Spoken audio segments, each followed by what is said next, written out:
नवरात्रि का तीसरा दिन। ये दिन है माँ के उस रूप का जो शौर्य, शक्ति और करुणा का प्रतीक है। आज हम बात करते हैं माँ चंद्रघंटा की। उनके माथे पर झिलमिलाता चांद और उनके स्वरूप में झलकता साहस और दया का अनोखा संगम। माँ चंद्रघंटा हमें ये सिखाती हैं कि जीवन में शांति और समृद्धि तभी संभव है जब हम अपनी शक्ति को सही दिशा में लगाते हैं। माँ चंद्रघंटा का नाम पड़ा उनके मस्तक पर विराजमान अर्धचंद्र के कारण। उनका स्वरूप शुभ, कल्याणकारी और अत्यंत शक्तिशाली है।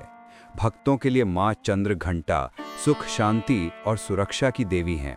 कहते हैं उनकी घंटी की ध्वनि से ही असुर कांप उठते हैं और उनकी कृपा से भक्तों के जीवन में आती है शक्ति और समृद्धि। माँ चंद्रघंटा का स्वरूप अति अद्भुत है। उनके 10 हाथों में शस्त्र, गदा, त्रिशूल, धनुष, खड्ग और कमल विराजमान हैं। उनके मस्तक पर चमकता है अर्धचंद्र जो उनके नाम का प्रतीक है। माँ अपने शक्तिशाली रूप में शेर पर सवार हैं जो साहस और वीरता का प्रतीक है।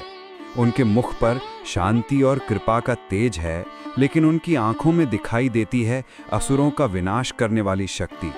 उनके देखकर भक्त समझते हैं कि माँ के चरणों में शरण लेने वाले को कभी भी दुश्मन, अंधकार या असुर से डर नहीं लगता।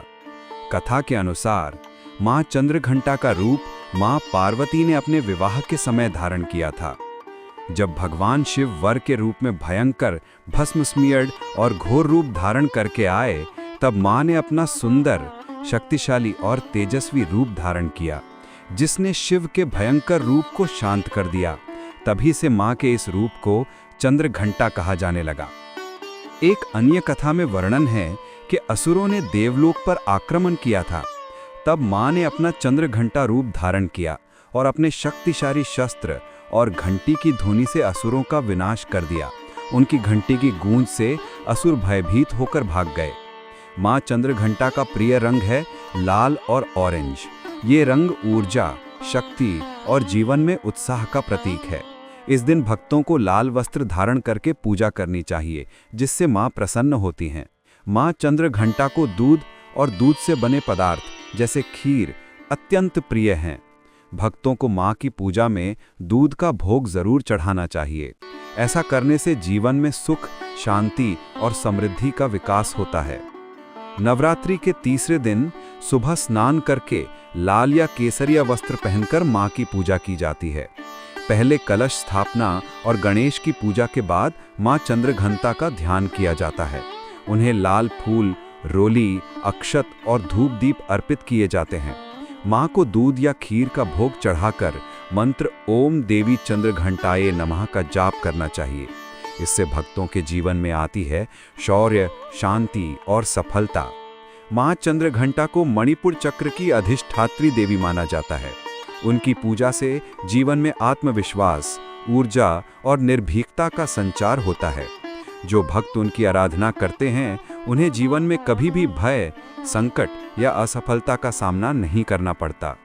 माँ चंद्रघंटा हमें ये सिखाती हैं कि जीवन के हर दुख दर्द का सामना साहस से करना चाहिए। जो व्यक्ति अपने अंदर शक्ति और दया का संगम रखता है वही सही अर्थ में विजयी होता है। माँ के आशीर्वाद से हम अपने जीवन के हर दुश्मन, भय, अशांति और निराशा को हमेशा के लिए जीत सकते हैं। तीसरे दिन की पूजा का असली संदेश है निर्भय बनो, ऊर्जा से जियो और दया को अपनाओ। तो दोस्तों, ये था माँ चंद्रघंटा का दिव्य रूप। उनका नाम हमें याद दिलाता है कि शक्ति और करुणा एक ही व्यक्ति के अंदर एक साथ रह सकती है। इस नवरात्रि माँ से प्रार्थना करें कि माँ हमें ऐसा साहस दो कि हम अपने जीवन के हर अंधकार का सामना कर सकें और ऐसी दया दो कि हम सबका कल्याण कर सकें। जय माँ चंद्रघंटा, जय माता दी।